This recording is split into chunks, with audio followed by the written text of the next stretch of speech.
بسم اللہ الرحمن الرحیم۔ آپ دیکھ رہے ہیں میرا یوٹیوب چینل۔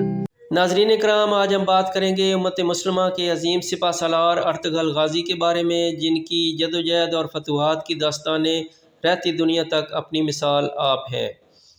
13ویں صدی کے آغاز میں امت مسلمہ ایک نازک دور سے گزر رہی تھی۔ مسلمان ریاستیں جو کہ صدیوں سے قائم تھیں، آپس کی ناچاکیوں اور اندرونی سازشوں کے باعث ٹوٹ پھوٹ کا شکار تھیں۔ مسلمان بے سر و سامانی کی حالت میں کسی رہبر اور رہنما کی راہ تک رہے تھے۔ اس وقت منگولیا سے تعلق رکھنے والی ایک فوج چنگیز خان کی قیادت میں دنیا کو تہس نہس کر رہی تھی۔ منگول روس سے لے کر چین تک اور یورپ سے برصغیر تک پہنچ چکے تھے۔ منگولوں نے ظلم اور بربریت کی وہ داستانیں رقم کیں جو رہتی دنیا تک اپنی مثال آپ ہیں۔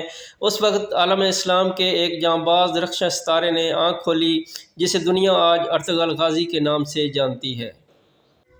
ارطغرل غازی کائی قبیلے میں 1188 میں پیدا ہوئے۔ ارطغرل غازی کے والد کا نام سلمان شاہ تھا۔ ارطغرل غازی کے والد سلمان شاہ کائی قبیلے کے عظیم سردار تھے۔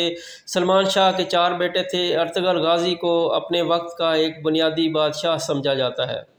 ارطغرل غازی نے سلطنت عثمانیہ کی بنیاد رکھی۔ سلطنت عثمانیہ کے قیام کے بعد ان کی شادی سلجوق خاندان کی شہزادی حلیمہ سلطان سے ہوئی۔ یہی وجہ تھی کہ اس شہر پر بھی ارطغرل غازی نے اچھا اثر و رسوخ قائم کر لیا تھا۔ 11ویں صدی سے 13ویں صدی تک ارطغرل غازی کی زندگی بہت جدوجہد میں گزری، اور انہوں نے ایسی کئی خوفناک جنگوں میں حصہ لیا جن میں انہیں بہت نقصان اٹھانا پڑا، لیکن اس عرصے میں لڑی گئی تمام جنگیں ارطغرل غازی نے جیت کر اپنے نام کی۔ ارطغرل غازی کی پوری زندگی جدوجہد سے بھری ہوئی ہے۔ ان کی محنت کی وجہ سے ان کے چھوٹے بیٹے عثمان نے ان کی وفات کے بعد سلطنت عثمانیہ کی بنیاد رکھی۔ اس سلطنت کو بعد میں پوری دنیا میں سب سے مضبوط اور بنیادی سلطنتوں میں سے ایک کے طور پر منتخب کیا گیا۔ ارطغرل غازی ایسے بہت سے قبائل کو ایسی زمین فراہم کرنا چاہتے تھے جہاں ان کے تمام لوگ آزادی سے اپنی زندگی گزار سکیں اور کسی کی غلامی میں نہ رہیں۔ اس طرح کی جدوجہد سے بھری زندگی میں اس کے کچھ خاص رشتہ دار اور دوست ارطغرل غازی کو چھوڑ کر چلے گئے۔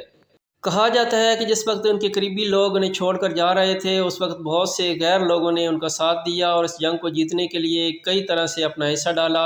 ان لوگوں کے خصوصی تعاون کی وجہ سے سلطنت عثمانیہ دنیا کی سب سے مضبوط اور بنیادی سلطنت کے طور پر قائم ہوئی، اور بالآخر 1299 میں سلطنت عثمانیہ کا قیام عمل میں آیا۔ عثمانی سلطنت نے 600 سال سے زائد عرصے تک حکومت کی۔ پچھلے 600 سالوں میں اسے دنیا کی تاریخ میں سب سے مضبوط اور تسیح پسند سلطنتوں میں سے ایک کے طور پر دیکھا گیا ہے۔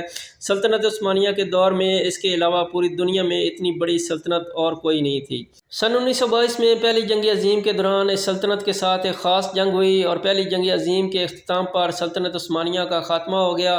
عالم اسلام کا یہ جانباز 1281، بعض روایت کے مطابق 1288 میں 90 سال کی عمر میں اس جہاں فانی سے کوچ کر گیا۔ ارطغرل غازی کے جسد خاکی کو سوغوت میں سپرد خاک کیا گیا۔ اس طرح کی مزید ویڈیو دیکھنے کے لیے آپ ہمارا چینل سبسکرائب کریں اور بیل آئیکن پریس کریں۔ Thanks for watching. اللہ حافظ۔